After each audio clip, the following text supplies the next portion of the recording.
Today is director Lina Wertmüller's 90th birthday. Lina Wertmüller was the first woman to be nominated for the Academy Award for Best Director for her film Seven Beauties. The film was not nominated for Best Picture, and in fact, there would be two more films nominated for Best Picture without Best Director nominations for the women who made them until 1993's The Piano, where Jane Campion became the first woman to have a film nominated for Best Picture and also be nominated for Best Director.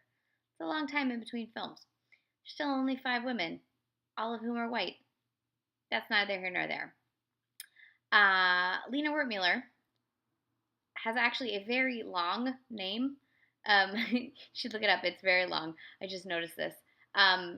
But she goes by Lina Wertmüller when she makes her films. She's made a handful of films, I'd say about 10, 15 films. I've seen 5 of them now, I think, or 4 of them.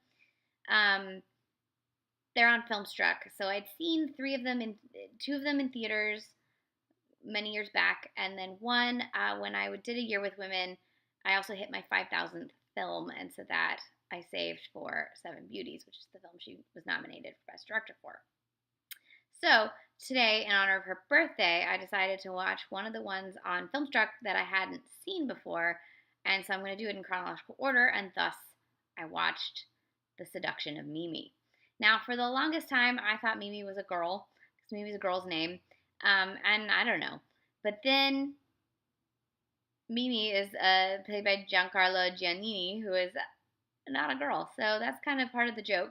The Italian title is actually I'm not gonna butcher the Italian, but the direct translation of the Italian title is Mimi, the metal worker wounded in honor, which is actually kind of funny. All of her film titles have these long, ridiculous names in Italian, and then they get like shorter English names. Basically, Giancarlo Giannini plays Mimi, this metal worker who is from Sicily. And as you know, there's like a whole thing about Sicilians versus Northern Italy. It's a whole thing in Italy.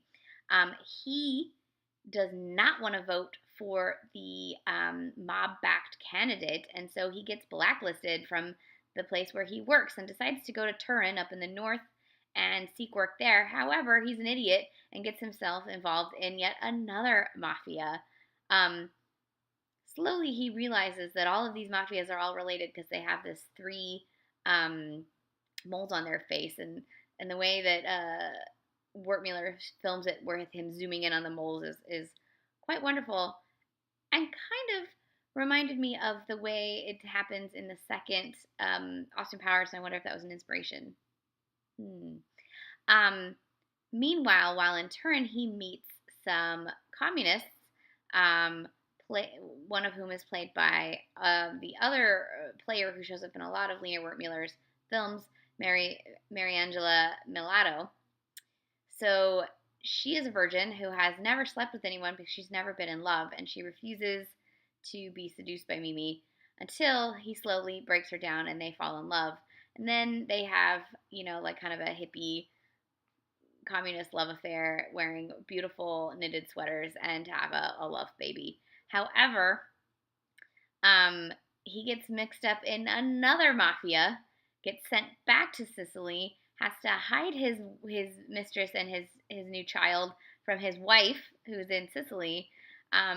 Meanwhile, he only wants to sleep with his mistress, so he gets into more shenanigans, which leads to his wife getting pregnant from somebody else, and then he has to impregnate somebody else, and then it just gets more and more ridiculous till you get to the end of the movie, and he is back to everything that he thought he'd learned as and grown while being with his love fiore has all gone away because he's survival of the fittest, and he's got to do what he's got to do to just not be killed by these mafia people, and he ends up being the person trying to get metal workers to vote for the mafia back candidate. So it all comes full circle, and it has to go through this ridiculous, swirl of things before landing back where he started, only the opposite side of the fiasco. And much like most of Lina Wertmüller's films, this is satire. In this case, it's satirizing leftist thinkers and the way in which if someone like Mimi's character, he's falling through these going through these moral learnings because he was a worker and he does realize that he's being exploited, but he also mostly just is trying to survive, and he doesn't really do anything for the greater good. Whereas Fiore really believes in the greater good, and really believes in the cause, and really believes in helping the world. And what she's satirizing is basically fair weather liberals, right? And Mimi is a fair weather liberal who is a liberal when it does him good, but isn't when it doesn't do him good. And he has to go through a lot of shenanigans to realize that he's not what he thinks he is. And Fiore realizes too, and thankfully, hits the road. Spoilers. Lina Wertmüller is such an amazing technical filmmaker. She gets these like dolly shots and crowd shots and follow shots, and her use of editing is so musical in its way that it sets the tone of the film. She does things with the technique of film that highlights the inner sort of workings of her characters in a way that a lot of filmmakers just don't even think about when they're making films.